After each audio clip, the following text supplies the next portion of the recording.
বন্ধুরা তোমরা যারা কোনো দিন আইছো না এই মন্দিরে তারা একবার হইলে আইবা, আইলে দেখবে এত ভালো লাগবো, মনটা এত শান্তশিষ্ট হইব, তোমার মনে হাজার দুঃখ কষ্ট থাকলে সব দূরে দেবো। তো চলো মন্দিরটা কোন জায়গায় তোমাদের একবার কয়ে দিই, আর তোমরা কিন্তু কেউ ভিডিওটা স্কিপ করবা, সবাই কিন্তু পুরো ভিডিওটা দেখবা, তাহলে দেখবো কত ভালো লাগে। যারা আসো আগরতলা, তারা আগরতলা থেকে ঠিক 70 কিলোমিটার তোমার উত্তর দিকে আইলেই তোমরা কিন্তু যেটা তেলেমুড়ার থেকে তোমরা অটো বা টমটম করে তোমরা কিন্তু গিলাতুলি রুটে ডুববা, গিলাতুলি বাজার পারিলে তোমরা মন্দিরটা যে কোনো কারোর কইবা তোমরা কিন্তু দেখাই দিবা। আর তেলেমুড়া যারা আছে তারা তো চিনবাও। তো চলো মন্দিরটার মধ্যে যাইতে গিয়ে আমার এত ভালো লাগছে কি তা কমো। আর আমি গেছি নববর্ষের প্রথম দিন, আর এইদিকে দেখো সকাল সকাল বাড়ি থেকে সাইডে গেছি, যাওয়ার সময় যেহেতু আমি মন্দিরে পূজায় দেবো, তো যাওয়ার সময় আমি লাড্ডু মিষ্টি আর নিলাম তোমার মন্দ করে নিয়ে, সেটা কিন্তু আমি মন্দিরের ভিতরে ঢুকছি। ঢুকার পর এত ভাল লাগতেছে মন্দিরে, দুপুরবেলা গেছি, দুপুর আর দেখো মন্দিরে তো একদমই নাই মানুষ, কারণ সবাই যার যার কাজে ব্যস্ত। আর বছরের প্রথম দিন হবে লুক হইব যখন বিকাল হয়।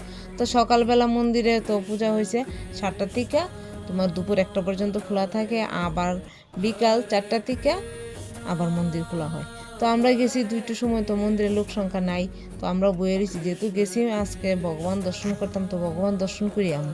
আর দেখো মন্দিরের ভিতর থেকে বাইরের ভিউটা কত সুন্দর।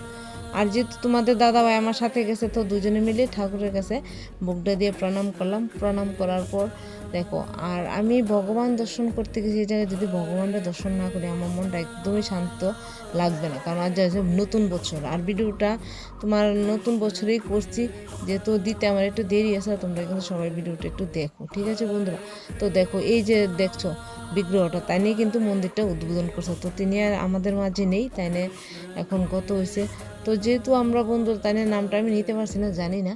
তো আর এখানে গিয়ে সবচেয়ে বেশি একটা অবাক লাগছে দেখো বন্ধুরা আমার, আরও পদ্ম ফুলের গাছ, এও আবার শুকনা জায়গার মধ্যে জল ছাড়া পদ্ম ফুল, এই প্রথম আমি দেখলাম, দেখে এত ভালো লাগছে। আর বন্ধুরা এদিকে দেখো মঠ, আর মঠের সামনে ভগবান শ্রীকৃষ্ণের 108টা পদচিহ্ন রয়েছে, তো সবাই ভগবানের নাম নিয়ে এই পদচিহ্নগুলি কিন্তু হেঁটে পার করছে।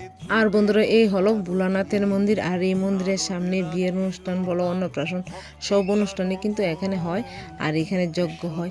তো বন্ধুরা আমরা যেহেতু গেছি দুপুরবেলায়, তার জন্য যজ্ঞটা আর দেখতে পারলাম না। তো তোমরা যদি আসতে চাও সবাই কিন্তু হয়তো সকাল 7টায় আসবা, আর না হয়তো বিকাল 5টার দিকে আসবা, যার যে সময়টা, কিন্তু দুপুরবেলায় কেউ এসো না, ওই সময় আসলে তোমরা কিন্তু যজ্ঞটা দেখতে পারবে না। কারণ আমি গেছি গিয়ে ওইটা কিন্তু দেখতে পাচ্ছি না, আমার খুবই খারাপ লাগলো। আর এখন বাজে 4টা, মন্দিরের দরজা খোলার সময় হইলো, তার লাগে কিন্তু পুরোহিত মশাই এসে মন্দিরের দরজা খোলার পর যারা যারা আমরা ভোগ দিয়েছি সবার ভোগটা কিন্তু ভগবানের কাছে নিবেদন করে আবার আমাদের কাছে দিয়ে দিছে। তো সবাই আমরা ভগবানের প্রসাদ নিলাম, নেওয়ার পর যেহেতু উপাস ছিলাম, তো প্রথমে এই গরমে গিয়া প্রথমে আইসক্রিম খেলাম। আইসক্রিম খাওয়ার পর শরীরটা একটু ঠান্ডা হইলো, আবার যেহেতু বাইরে এরকম, তো তাড়াতাড়ি করে আশপাশটা একটু ঘুরে আইফুরছে। আর সবাই কিন্তু একবারে মন্দিরে যাইবা, গেলে দেখবো খুব ভালো লাগবে। সবাই একবার বলো হরে কৃষ্ণ হরে কৃষ্ণ।